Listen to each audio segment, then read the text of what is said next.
Want to create alphabet tracing worksheets in Canva? Here's how. First, create or open your existing Canva design. On the design, click Elements, then search for alphabet tracing. Choose a dotted or tracing style letter, then add it to your page.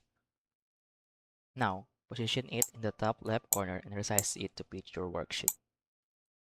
Next, go back to Elements and search for writing lines. Select a simple 3-line writing guide and place it over the tracing letter. Adjust its size and position to line it up with the letter, then send it backwards. Once everything looks okay, select both the letter and writing guide, then press Ctrl D to duplicate them. Drag the duplicate below to create another tracing row, and repeat this step until your worksheet is complete. Finally, click Share, then Download. Choose PDF as the file type and click Download again. Open the downloaded PDF to make sure your worksheet looks correct. And that's it. If this tutorial helped you, like and subscribe for more quick tutorials.